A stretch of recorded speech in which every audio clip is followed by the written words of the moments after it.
Hello दोस्तों, आप सभी का स्वागत है आपके अपनी YouTube channel MKS teaching point में। साथ ही इस वीडियो के माध्यम से 12,460 शिक्षक भर्ती, एनआईएस डीएलएड और साथ ही नई प्राथमिक शिक्षक भर्ती के परिप्रेक्ष्य में कुछ महत्वपूर्ण और अहम जानकारी आपको अवगत कराएंगे। निवेदन करेंगे वीडियो को अंत तक देखें और सभी साथियों को शेयर करें। जो साथी चैनल पर पहली बार विजिट करें तो कृपया चैनल को सब्सक्राइब करके बेल आइकन जरूर प्रेस कर लें। सर्वप्रथम साथियों, आप सभी के सामने एक महत्वपूर्ण आदेश है। जैसा कि आप सभी को पता है, कल जो है स्कूल आवंटन के परिप्रेक्ष्य में सचिव सर का सर्कुलर आ चुका है और साथियों उसी परिप्रेक्ष्य में ये आदेश जो है जिला विशेष शिक्षा अधिकारी सिद्धार्थनगर के माध्यम से दिया गया है। साथियों यहाँ पर डेट देखेंगे 22 जून की है और साथियों सचिव सर का जो आदेश था, जो पत्र था, उसको संदर्भित करते हुए कहीं ना कहीं यहाँ पर महत्वपूर्ण तथ्यों को इंगित किया गया है।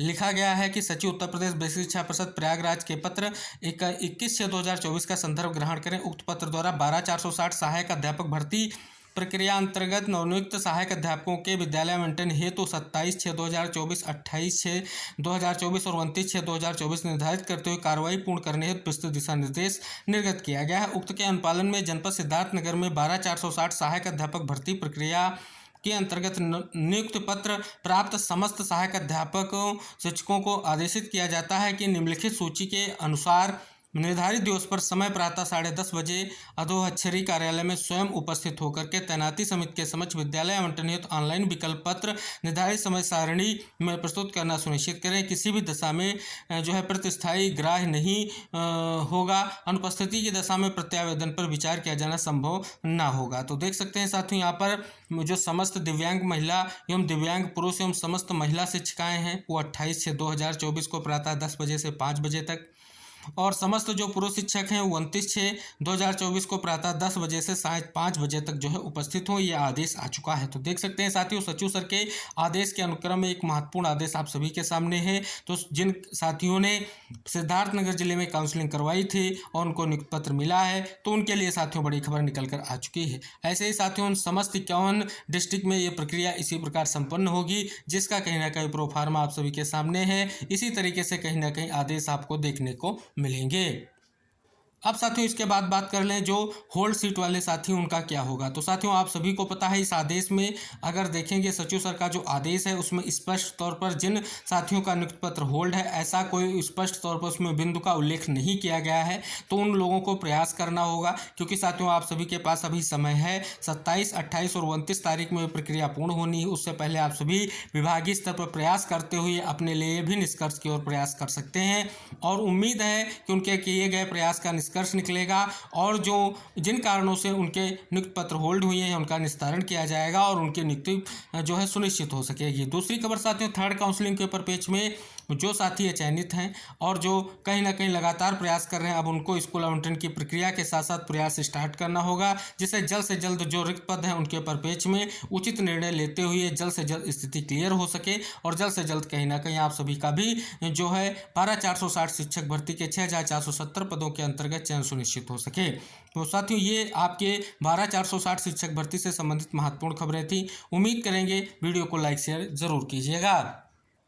अगली खबर साथियों निकल कर आ रही है एनआईएस डीएलएड के परिप्रेक्ष्य में। जैसा कि साथियों आप सभी को अवगत करा दें, आज जो है बड़ी खबर निकल कर सामने आई। अपनी बात रखने को लेकर के अभ्यर्थियों का विशेष प्रयास रहा और इस प्रयास के अंतर्गत उन्होंने माननीय राहुल गांधी जी से अपनी बात को रखने का पूरा प्रयास किया है। उम्मीद है साथियों उनकी इस बात का कहीं ना कहीं स्पष्ट तौर पर प्रयास और सार्थक होगा। और इसी परिप्रेक्ष्य में एक और बड़ी खबर निकल कर आ रही जो कहीं ना कहीं महत्वपूर्ण, अगर यहाँ पर देखेंगे वो माननीय शिक्षा मंत्री धर्मेंद्र प्रधान जी से मिलने की जो है डेट मिल चुकी है और 24 जून दिन सोमवार को शिक्षा मंत्री आवास समय 11 बजे जो है एनआईएस डीएलएड के जो साथी हैं उनकी मुलाकात संपन्न हो सकती है, ऐसा यहाँ पर अपडेट दिया गया है। उम्मीद है साथियों अगर ये मुलाकात होती है तो एनआईएस डीएलएड के परिप्रेक्ष्य में कुछ निष्कर्ष जरूर निकलेगा, क्योंकि लगातार जो है प्रयास किया जा रहा है और दिल्ली में कहीं ना कहीं विशेष तौर पर यह प्रयास किया जा रहा है, जिसका सार्थक परिणाम निकले ऐसी उम्मीद की जाती है। और जल्द से जल्द जो सुप्रीम कोर्ट का निर्णय आया है उस परिप्रेक्ष्य में अब तक जो आरटीआई के माध्यम से मंत्रालय की ओर से सूचनाएं आई उसमें यही है कि जो आदेश उसका अवलोकन किया जा रहा है, जब भी कोई निर्णय होगा उस पर विचार किया जाएगा। तो इस मुलाकात के बाद क्या निष्कर्ष निकलेगा अहम रहेगा, क्योंकि एनआईएस डीएलएड के साथी लगातार जो है प्रयास कर रहे हैं।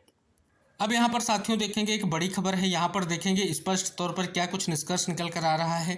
देखेंगे एजेंडा बिंदु क्या है, सृजित पद, कार्यरत एवं रिक्त का विवरण तथा कार्यरत कर्मियों का प्रकार, कार्रवाई एवं निर्देश एवं उनके भरे जाने के संबंध में आवश्यक आख्या के साथ पत्रावली प्रस्तुत की जाए, समयावधि और सारी चीज़ें यहाँ पर दी गई हैं। लेकिन साथियों निष्कर्ष ये निकल कर आ रहा है, ये महत्वपूर्ण बैठक का निष्कर्ष है। यहाँ पर देखेंगे तो डीजी मैम के द्वारा कहीं ना कहीं स्थिति क्लियर होती दिख रही है। तो पूरी तरीके से कहीं ना कहीं जो कार्यरत शिक्षक हैं, जो रिक्त पद हैं, जो कार्मिक हैं, उनको लेकर के ये कहीं ना कहीं निष्कर्ष निकलकर देखने को मिल रहा है।